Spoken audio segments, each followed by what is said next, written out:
N'oublie pas de t'abonner à la chaîne YouTube de Goli News.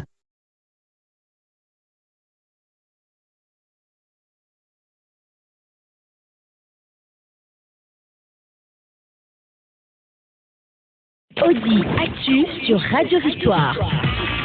Actualité, débat, intervention par téléphone. C'est tous les jours à partir de 7h.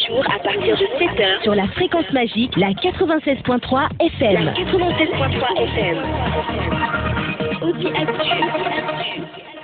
La santé n'a pas de prix, dit-on, et véritablement chacun de nous, dès lors qu'elle, celui-là ou celle-là, commence par avoir des soucis de santé, on n'arrive plus à vaquer aisément et librement à ses propres activités.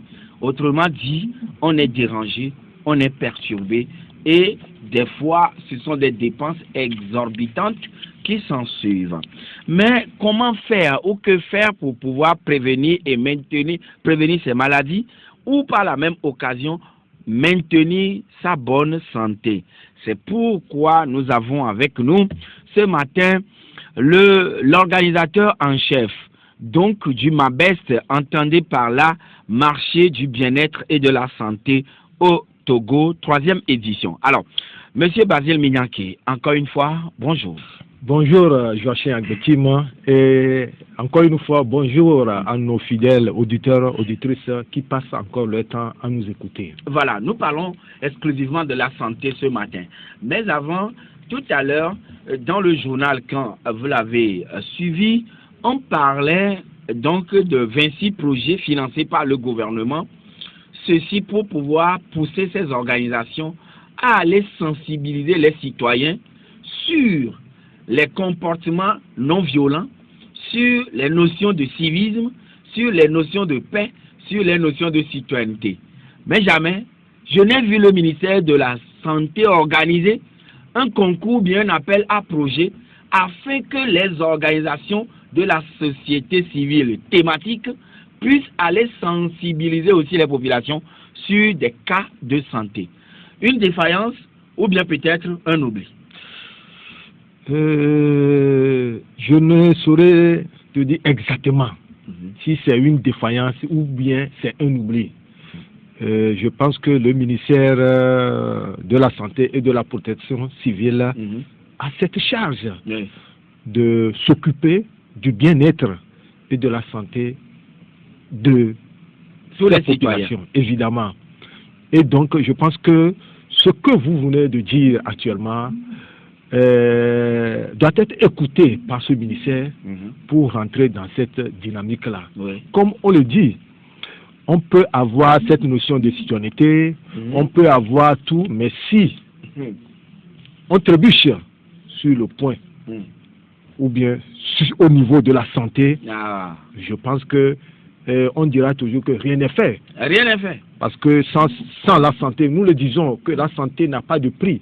Mais là, on le dit que ça n'a pas de prix. Parce que rien ne peut être payé. Rien ne peut remplacer la santé. Donc, raison pour laquelle on dit que la santé n'a pas de... C'est pas que ça dépasse même le prix. Actuellement, Socrate même a dit que il ne voit aucune richesse plus que la santé. Ah oui, dès lors que vous êtes en bonne santé, il y a toujours de l'espoir. Évidemment. Et vous voyez le cas, par exemple, du président gabonais qui ne savait même pas que quelque chose allait se passer. Mais une fois à Riyad pour la grande conférence économique, ou disons le forum de Davos, le forum économique, pardon, alors il s'est effondré. Ou disons il a connu un malaise qu'il a alité jusqu'à ce jour. Oui, je vous ai dit ici, ou bien Joachim, on a échangé et nous avons dit que mais ceux qui sont les professionnels même de la santé ne sont pas à l'abri. Ils ne sont pas épargnés non plus. Épargnés de tout ce qui se passe, que ce soit les AVC, que ce soit les maladies chroniques. Nous avons vu ici les éminents professeurs ont trébuché devant cette maladie. Et donc, c'est une pédagogie, hein, c'est une répétition à l'endroit de tout un être humain, hein, de savoir comment se comporter, comment agir devant une alimentation, comment se nourrir. Donc, il y a plusieurs facteurs qui nous interpellent à se remettre en cause vis-à-vis de tout ce qui se passe. Vous pourriez être même un puissant sur cette terre, vous pourriez être quoi? Je pense que lorsque... Même les riches sont fragiles devant une mauvaise santé. Tout à fait. Donc, la conclusion est très claire. Ah oui, alors, et maintenant, doit-on conclure pour dire que le ministère de la Santé, peut-être son budget ne lui permet pas d'allouer, par exemple, le ministère de la formation civique, 1,5 million, 1,2 million à ces ONG pour aller dérouler des activités de sensibilisation sur 3 mois. Le ministère de la Santé n'a pas les moyens pour pouvoir le faire? Je pense que nous, à Santé Éducation, Joachim, nous sommes une institution crédible, responsable et indépendante. Et le ministère de la Santé, c'est un partenaire à nous. Et donc, je pense qu'ils sont des hommes responsables, des hommes adultes, pour voir ce qui se passe. Ils sont toujours en contact de la réalité dans nos formations sanitaires, dans nos ISP, et dans des CMS, dans nos communautés. Ils sont au courant de ce qui se passe. Et donc, ils doivent prendre la mesure de tout ça là pour proposer un schéma technique pour faire face à ces hécatombes qui siègent et qui portent une contrition qui freine le développement. Évidemment, le développement est freiné. Oui. Le développement est Dès lors que freiné. les citoyens ne sont pas en bonne santé, le développement ne peut pas être au rendez-vous. Mais non seulement si un parent qui arrive à nourrir toute une famille trébuche, vous voyez ce qui se passe. C'est la misère, c'est la débandade totale c'est la dans débandade une totale dans famille. la famille. C'est sûr, ouais. Et vivement que le ministère de la Santé puisse se pencher sur cet aspect de la chose, et pourquoi ne pas lancer aussi un appel à projet afin de financer, même soutenir Mabès qui est en train de faire ses preuves déjà sur le terrain. Alors, là, je suis en train de faire un plaidoyer pour vous. Hein. Ah oui. C'est tant mieux pour nous. Oui, puisque vous êtes déjà sur le terrain. Vous avez un journal thématique et vous organisez aussi le Mabès. Pourquoi ne pas vous appuyer, ne serait-ce qu'avec un petit 5 millions? Et là, au moins, vous verrez quand même à étendre votre activité à l'échelle nationale. Non, vivement qu'il vous écoute. Vivement. Certainement que c'est tombé dans de très bonnes oreilles. D'ailleurs, il y a les pharmaciens aussi qui sont sur le terrain, qui sont en train de faire un travail non négligeable, assez remarquable. Et d'ailleurs, si tout va bien, nous aurons aussi à parler de ce qui se passe dans les officines de pharmacie avec eux dans les prochains jours, peut-être demain ou je ne sais pas. Alors, Monsieur Badil Minyanké, le mardi 30 octobre dernier, vous avez procédé au lancement du processus de réalisation de la 3e édition du Mabès. Alors, en quoi a consisté d'abord cette activité que vous avez faite la dernière fois et pourquoi avoir lancé si tôt le processus? Oui, d'abord je commence par la dernière question. Si tôt, parce que nous disons dans nos contrées que la journée sourit à celui-là qui se lève très tôt. Ah oui. Et donc... le monde appartient au lève-tôt. Tout à fait. Et donc, connaissant déjà les problèmes par le passé, et donc il faudrait qu'on se réveille très tôt, commencer à discuter avec les partenaires, avec les sponsors. C'est ceux-là qui nous assistent techniquement et financièrement, parce que vous n'êtes pas sans savoir que Mabès, c'est une prise en charge gratuite. Le dépistage, les consultations, les dégustations sur le site, Joachim, c'est fait gratuitement. Et c'est pour permettre à ceux qui ne sont pas nantis, à cette couche pauvre aussi, de bénéficier de certains services qu'ils n'ont jamais eu dans leur vie. On prend quelqu'un, hein, peut-être que ça paraît des fois bizarre, hein, que à Lomé ici, il y a des gens qui ne sont jamais fait consulter par un médecin. Est-ce que vous voyez? Il y a des gens, à Lomé ici, il y a des gens qui n'ont jamais pris leur tension. Il y a des gens, j'ai encore instruit, qui ne connaissent pas leur glycémie. Est-ce que vous voyez? Donc, cette opportunité... Ignorance ou bien négligence? Parce que c'est payant. Quelqu'un qui n'a pas l'argent pour payer. Bien qu'il t'en maîtrise. Hein? Qu'est-ce que vous dites? Il n'a pas les moyens. Donc c'est dans cet esprit qui nous a... Donc, si je comprends très bien, alors, Monsieur Basile Mignake, les Togolais, certains Togolais n'ont pas les moyens de se faire soigner? Oui. Non, une grande quantité. Hein? Une grande partie de Togolais n'ont pas les moyens d'aller se faire. Pourquoi les gens arrivent très tardivement dans les formations sanitaires pour la prise en charge? Surtout quand la maladie est arrivée à une phase critique. Évidemment. Et très souvent, c'est ça. Lorsque ça arrive, on s'écroule, qu'on se rend compte que la personne-là souffrait de telle maladie. Est-ce que vous voyez? Et c'est ça que nous remarquons maintenant dans nos communautés, que c'est dû d'abord à cette ignorance. Hein, nous ne connaissons pas. Ignorance d'aller se faire consulter. Ne serait-ce que quelques fois dans l'année. Tout à fait. De connaître, c'est ce que je dis, de connaître. Aujourd'hui, nous sommes appelés à connaître notre tension artérielle. Nous sommes appelés à connaître notre glycémie. Est-ce que vous voyez? On ne peut plus vivre comme par le passé. C'est impossible actuellement. Est-ce que vous voyez? Cela est dû à notre mode de vie. Tout change et nous devons vivre avec notre temps. Évidemment.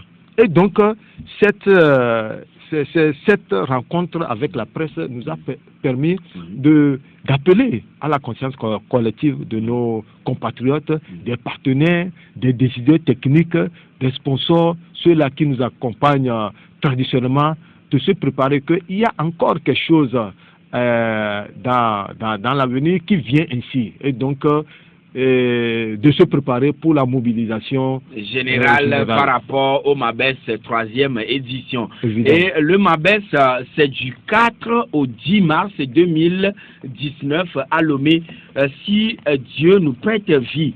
Alors, sur quel thème placez-vous la 3e édition? Oui, Joachim,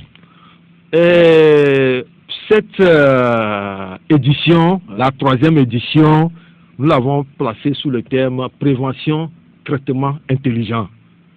Prévention, traitement intelligent. Ouais. Donc, si on est dans la prévention, ça explique une idée claire. C'est le traitement intelligent. C'est-à-dire que c'est de nous armer à posséder quoi? La connaissance, à posséder l'information. Hein? Le savoir pour poser des actes, de se soustraire des problèmes qui nous gangrènent sur le plan sanitaire. Est-ce que vous voyez? Et donc, c'est un nouveau concept de santé qui prône la prévention à 2 niveaux. D'abord, le premier niveau, c'est avoir l'information et aller absolument à la pratique. Le but visé est d'éviter les maladies. On prend un exemple.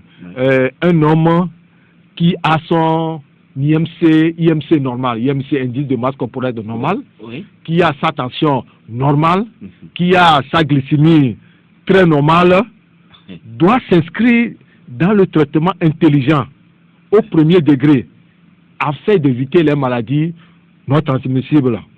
Donc, doit avoir une hygiène de vie saine et équilibrée, faire de sport, etc., etc.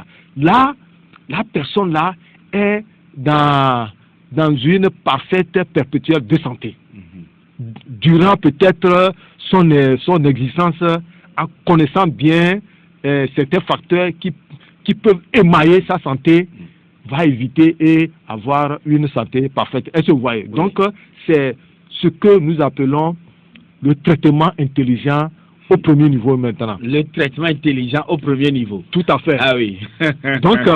donc cela nous demande des exercices ou bien des efforts à faire pour maintenir cette santé-là.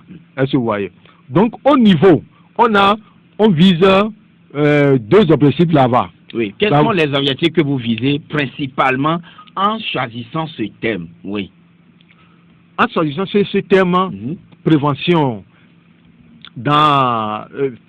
comment traitement dans la prévention, d'abord, il faut quand même prévenir les maladies. Oui. À travers quel mécanisme?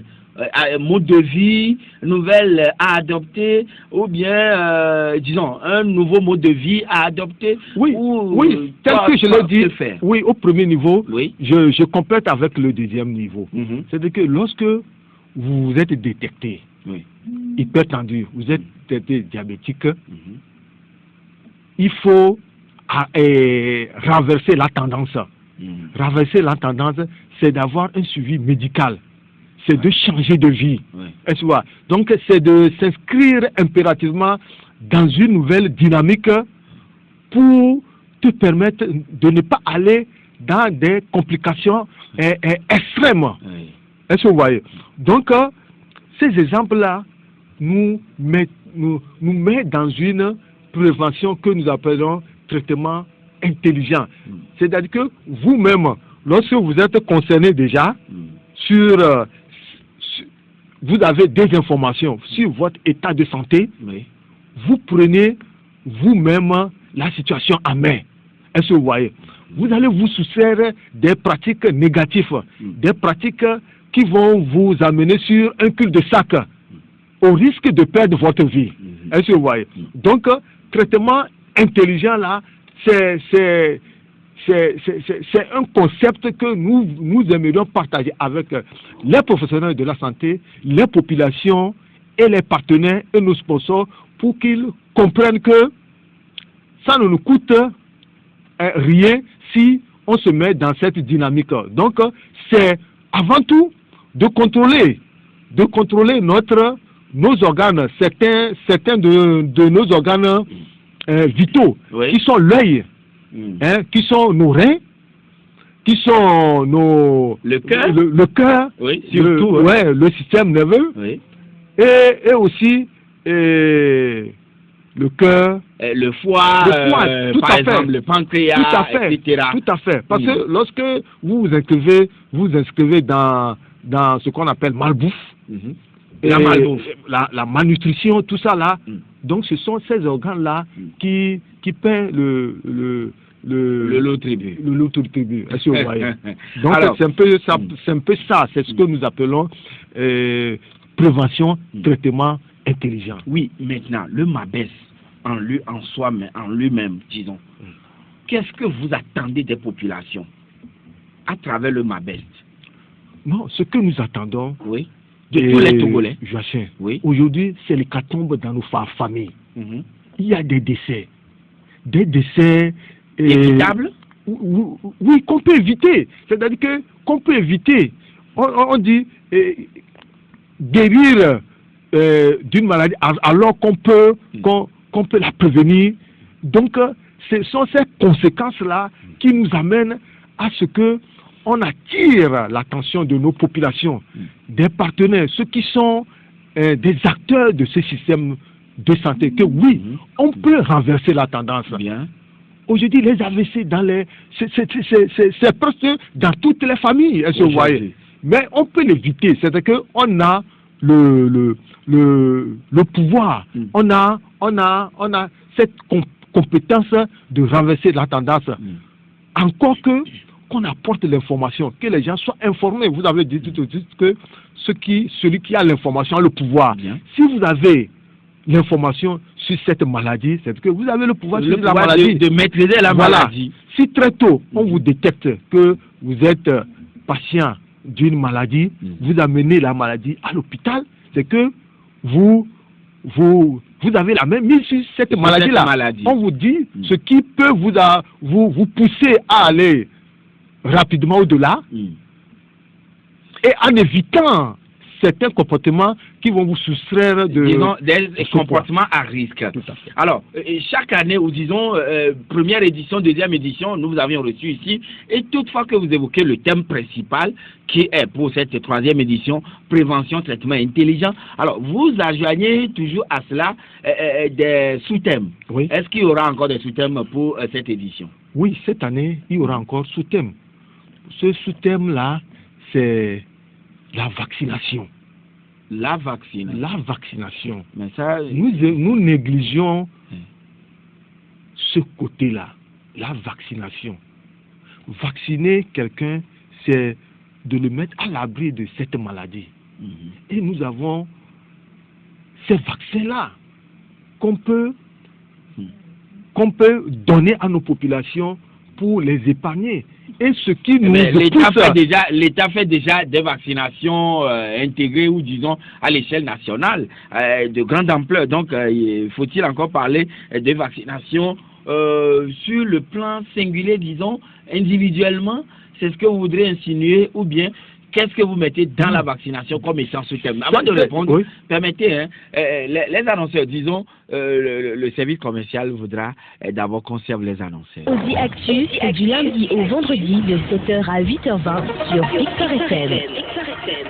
Retour en studio avec notre invité, monsieur Basile Minyanké, qui est le président du comité d'organisation du MABES, qui a sa troisième édition. Et ce matin, nous parlons bien sûr des sujets relatifs à la santé. Alors, tout à l'heure, on parlait de la vaccination. Ouais. Alors, vaccination au plan individuel ou carrément collectif? Non, c'est-à-dire que on veut attirer l'attention de nos communautés sur la vaccination. L'importance de la vaccination? Oui. En ce qui concerne, il y a ce cas spécifique-là, concernant le col de l'utérus. Là, c'est affaire de cancer. Voilà, le cancer du col de l'utérus est en progression constante en Afrique subsaharienne. Et on nous dit, avec plus de 75 000 nouveaux cas et près de 50 000 décès par an. Est-ce que vous voyez?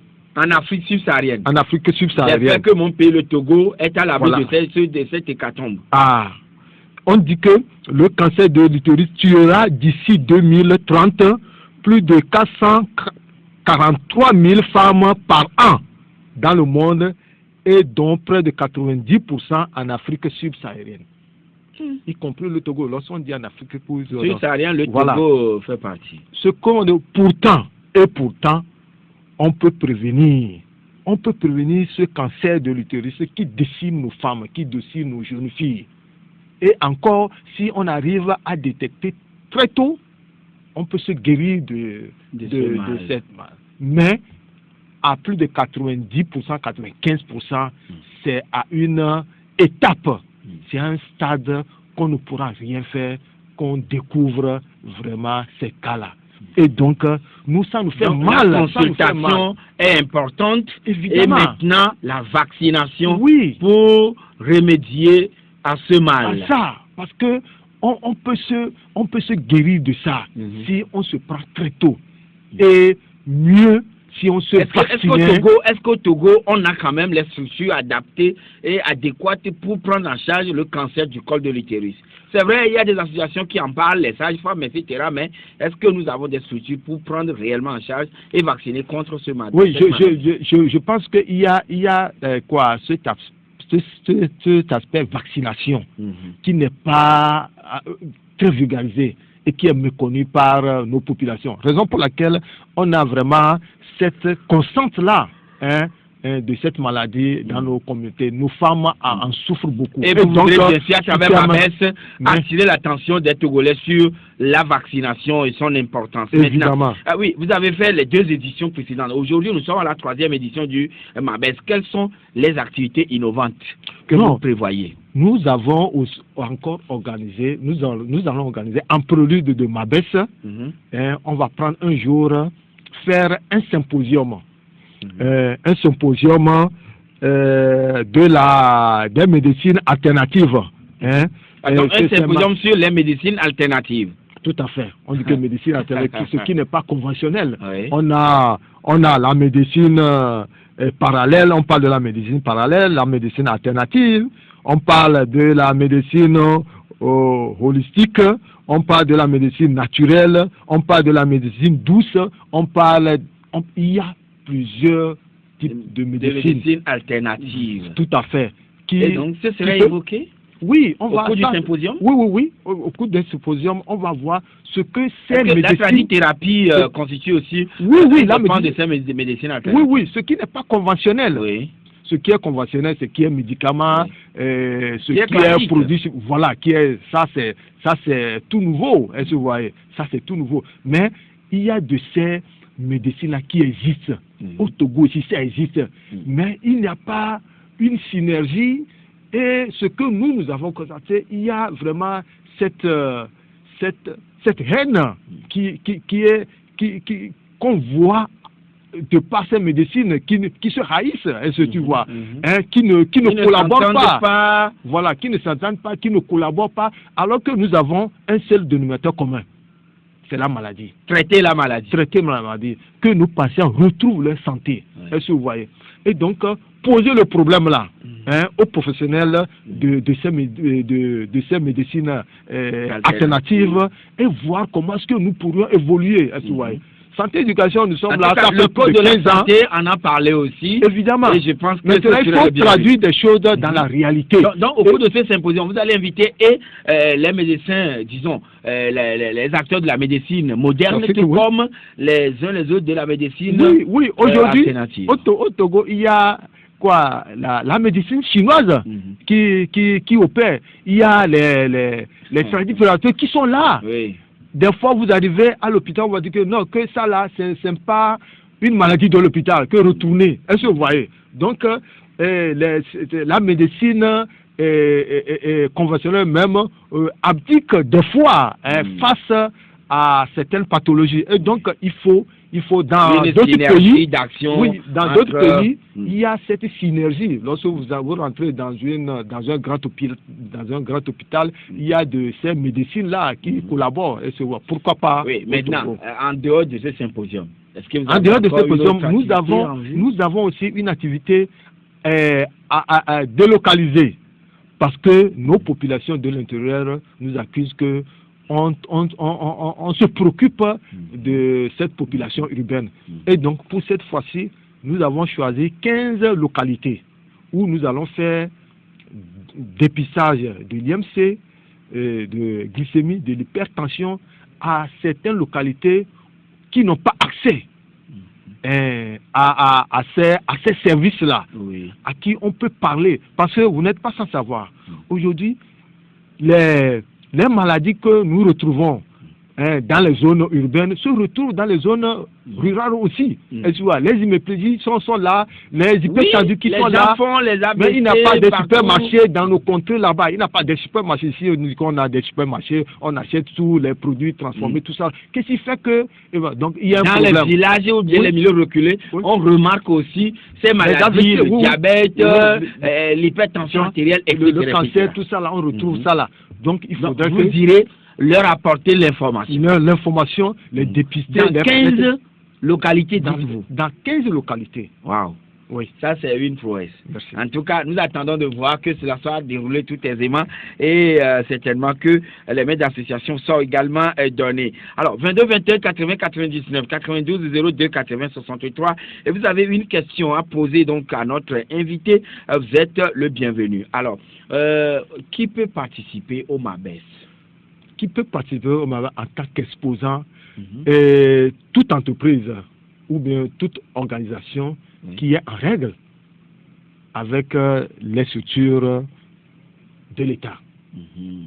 Qui est en règle vis-à-vis de l'État. Tout à fait. Eux-mêmes, ils comprennent le message. Voilà, ceux qui ont des produits à haut impact sur la santé, des aliments qui peuvent impacter sur la santé de nos populations.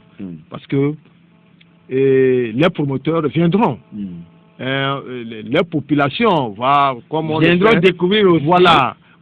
Voilà, ces promoteurs-là. Donc il y aura un échange entre les visiteurs et puis ces promoteurs-là. Donc ce sont les produits de la médecine ou des médecines alternatives ou bien les produits, les gens qui interviennent dans le domaine de la médecine classique? Non.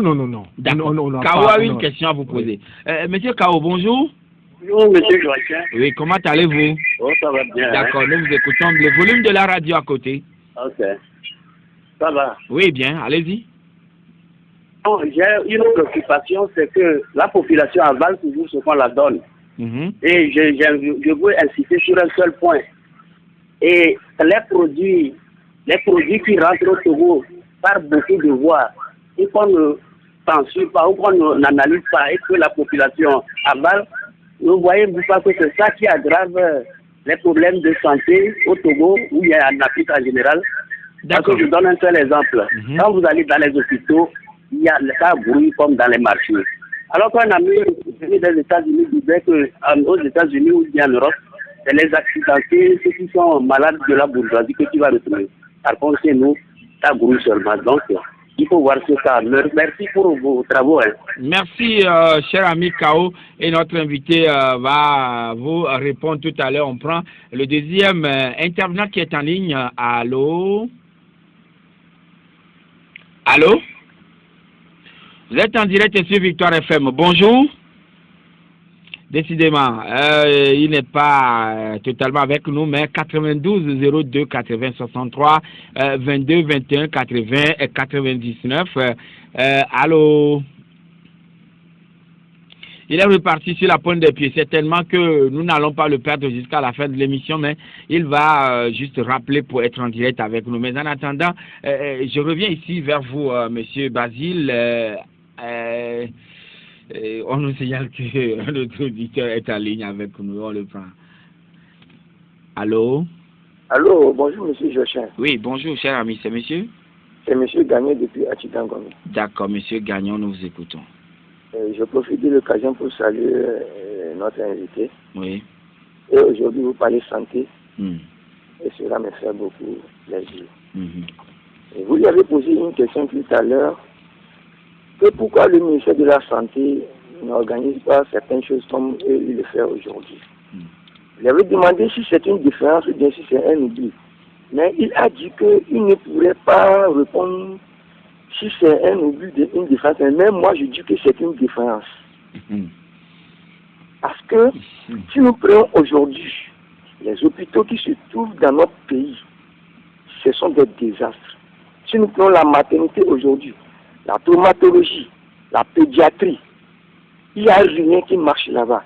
Monsieur Joachim, j'aimerais que notre gouvernement prenne l'initiative aujourd'hui, car la santé n'a pas de prix. De toutes les façons, monsieur Gagnon, il doit vous souvenir quand même qu'on est en train de moderniser la morgue.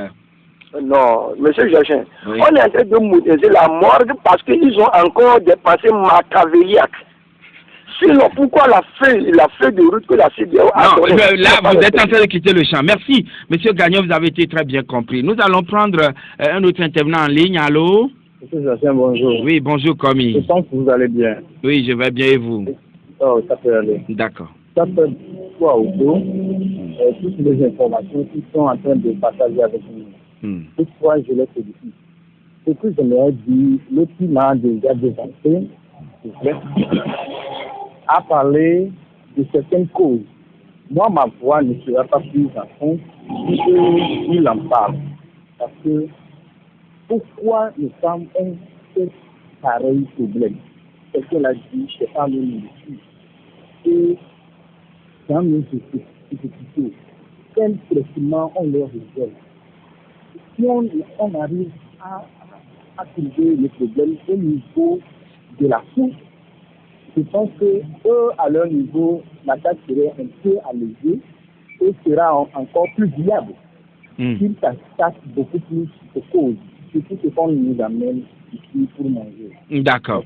Merci beaucoup, M. Komi, qui rejoint un peu M. Kao par rapport aux produits qui sont déversés sur le marché sans aucun contrôle par moment, ou bien y a-t-il un contrôle minutieux qui se fait avant que le produit ne franchisse la frontière togolaise et que nous puissions la prendre? Et nous allons recevoir notre quatrième et dernier auditeur, Didier. Bonjour.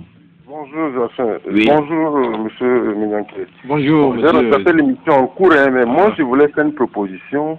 Bon, pas des j'étais au service accidenté chirurgie à l'hôpital la semaine passée. C'est un peu récurrent. Moi, je voulais faire une proposition. Pourquoi ne pas, à votre association, ne pas faire un projet de loi où tous les motos qui sont vendus, tous les Stanley, toutes les voitures qui sont vendues, on prenait systématiquement, c'est quand même 100 000 puis ces voitures pour retourner faire une restitution directement au service d'accidenté pour qu'ils puissent s'équiper. D'accord, mais quand même, nous parlons de Mabès, le marché du bien-être et de la santé au Togo. Nous ne parlons pas de comment on doit gérer les services des hôpitaux. La santé aussi, non? D'accord, mais c'est pris en compte, monsieur Didier. Et très bonne journée. Alors, visiblement, les Togolais veulent ressortir ou bien dépoussiérer les dossiers qui sont envoyés au niveau des centres de formation sanitaire. Ouais, Joachim, vous savez, les professionnels de la santé nous disent toujours qu'ils sont guidés par la prévention. Parce que le père de la médecine a dit que ton aliment soit ton médicament. Et ton médicament soit ton aliment. Est-ce que vous voyez? La base là est déjà faussée avec ce que nous vivons actuellement. Voilà. On ne met pas la prévention en amont de toutes les stratégies du système de la santé. Et ça devient un problème. Oui. C'est comme on se prépare à affronter l'irréparable. Oui, est-ce qu'on se rend compte dans le traitement? On est là, on a un système qui est dans le traitement. Il faut construire les hôpitaux, il faut former les gens, il faut le plateau, tout ça là. Mais on aura à faire assez d'économies si on investissait un peu seulement dans la prévention. Dans la prévention. Et un auditeur disait tout à l'heure que son frère revenu des États-Unis lui a dit, mais ce qu'il est venu constater ici au Togo, c'est effarant, c'est ahurissant dans la mesure où chez eux là-bas au nord, c'est-à-dire aux États-Unis, l'hôpital, il n'y a pas d'affluence. Mais quand même, contrairement au Togo, c'est une affluence monstrueuse. Oui, c'est ce que nous constatons. Est-ce que les autorités aussi constatent cela? Et se posent la question de savoir pourquoi il y a tellement d'affluents dans les hôpitaux? Pourquoi il y a tant de malades? Ouais, il doit avoir. Ce sont des personnes intelligentes. Ils doivent savoir ça. Est-ce que vous voyez? Donc, ça fait que nous sommes toujours dans le traitement, et ça pèse sur nous, ça pèse sur les communautés. Ce qui est sûr, vous aussi vous achetez des produits importés au Togo. Et parfois, madame s'en va au marché, elle fait les empreintes et elle revient. Alors, est-ce que ces produits sont contrôlés, monsieur Bazier Minyanké? Non, nous n'avons pas les moyens de contrôler ces produits. Ou bien de savoir si les produits sont contrôlés. Voilà, et si nous les consommons, nous savons qu'il y a des dispositions étatiques qui contrôlent ces produits-là et qui acceptent que ces produits-là soient mis en vente. Est-ce que vous voyez? Donc, il y a des services compétents qui, à mon humble avis, qui jouent ce rôle-là. Travailler sur dans ce domaine-là, doivent travailler et nous garantir cette sécurité sanitaire. Est-ce que vous voyez? Et donc, comme je le dis, nous n'allons pas nous substituer à ces services. Alors, mais quand même, l'auditeur a dit, il constate une défaillance en parlant de la maternité, de la traumatologie, de la pédiatrie, un peu partout, mais au même moment, on est en train de rénover la morgue. Ça vous fait sourire, mais c'est la réalité, mon cher ami. Oui, qu'est-ce que souhaitons vivement que nous ne mourrons pas. On sait qu'à un moment de la vie, on doit trépasser. Mais une étude a montré tout récemment que la vie commence à l'âge de 80 ans. La vie commence à l'âge de 80 ans. D'accord. Et si on n'atteint pas cet âge-là, vous voyez, vous imaginez ce que ça peut donner. Alors, où et quand aura lieu la 3e édition du MABES? Comme je l'ai eu à le dire, la 3e édition aura lieu toujours sur le terrain Toti, et qu'il y aura une délocalisation dans 15 préfectures. Il y aura encore une grande rencontre, ce symposium-là, autour de la médecine alternative, où nous disons que les partenaires, les sponsors, l'administration n'a qu'à soutenir ce projet pour le bien de l'ensemble des citoyens togolais. Et maintenant, votre mot de la fin à l'endroit des exposants, très rapidement. D'être toujours prêt, d'être sérieux en ce qu'il propose à nos populations, parce que c'est ça qui nous garantit et cette pérennité et cette confiance-là. Et donc, à l'endroit des populations, d'être prêtes pour cette 3e édition. De toutes les façons, moi, à la 2e édition, j'ai acheté des poudres de gingembre que j'utilise encore chez moi. Alors, merci, Basile Mignake, d'être venu chez nous. Merci d'avoir regardé la vidéo. Abonne-toi et partage la vidéo sur les réseaux sociaux, Facebook et WhatsApp.